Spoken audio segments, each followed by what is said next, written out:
हल्की भूमि के लिए कपास की टॉप 5 वैरायटी के बारे में बात करने वाले हैं। जहां पर जिस इलाकों पर बहुत ज़्यादा हल्की भूमि है या फिर जो भी आप सिंचाई करते हैं, ज़्यादा देर तक पानी को जो सॉइल पकड़ के नहीं रख पाती, यानी जो वाटर है वो लीचिंग आउट की समस्या हो जाती है, तो हल्की भूमि के लिए कपास की 5 किस्मों के बारे में बात करने वाले हैं। तो कपास की यह जो वैरायटी हल्की भूमि पर भी काफ़ी उम्दा उत्पादन आप इन किस्मों से निकाल सकते हैं। तो वे कपास की कौन सी बेस्ट वैरायटी है, इस वीडियो के माध्यम से साझा करने वाले हैं। नमस्कार दोस्तों, आप देख रहे हैं एडवांस एग्रीकल्चर यूट्यूब चैनल। मैं हूं आपका होस्ट एंड दोस्त शिव कुमार। चलिए शुरू करते हैं। सबसे पहले नंबर पर जो हमने किस्म रखी है वो रखी है राशि की 926 वैरायटी। अब यह जो राशि की 926 वैरायटी आती, हल्की से थोड़ी मध्यम भूमि है, हल्की भूमि पर भी यह किस्म काफ़ी अच्छा उत्पादन दे सकती है। नंबर दूसरे पायदान पर हमने यूएस एग्री सीड्स की 51 जो वैरायटी आती ना, 51 सुपर जो अभी न्यू वैरायटी आई है, हल्की भूमि पर भी यह अच्छी उत्पादन, अच्छी उपज दे सकती है। नंबर तीसरे स्थान पर जो वैरायटी हमने रखी है राशि सीड्स की 650 वैरायटी, हल्की मिट्टी के लिए ही सर्वश्रेष्ठ वैरायटी में से एक है। और यह जो राशि सीड्स की 650 वैरायटी, ये भी काफ़ी बढ़िया वैरायटी है, इसको भी आप लगा सकते हैं। अजीत की 177 वैरायटी आती है, इसको भी हल्की भूमि के लिए ही बनाया गया है।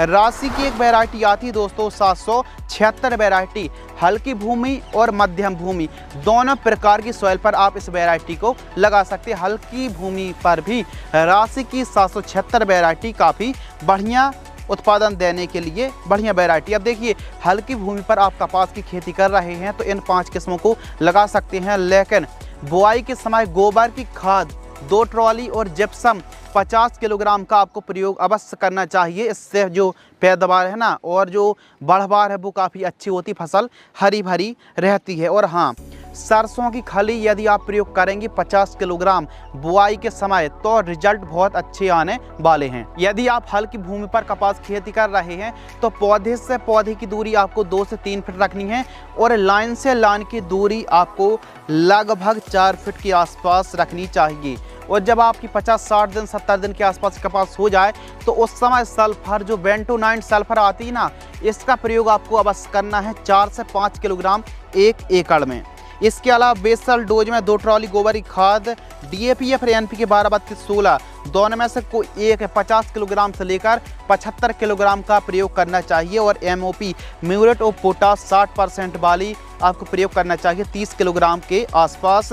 म्यूरेट ऑफ पोटाश बढ़िया खाद रहती है हल्की भूमि में उपज बढ़ाने के लिए। तो कपास की जो बढ़िया वैरायटी हैं, 776 वैरायटी भी राशि की बढ़िया वैरायटी है और 650 वैरायटी और यूएस एग्री सीड्स के 51 है 926 वैरायटी। सभी की सभी जो वैरायटी, किसी वैरायटी को आप लगा सकते हैं। हल्की भूमि से थोड़ा सा यदि उपजाऊ भूमि है तो और भी अच्छा उत्पादन आप इन किस्मों से निकाल सकते हैं। सही समय पर बुआई करें और इन किस्मों को आप हल्की भूमि पर लगा सकते हैं। आपके मन में कोई सवाल है, कोई डाउट्स हैं तो कमेंट सेक्शन खाली है। आपने वीडियो को अंत तक पूरा वॉच किया, वीडियो को अंत तक देखने के लिए आपका बहुत बहुत शुक्रिया, धन्यवाद।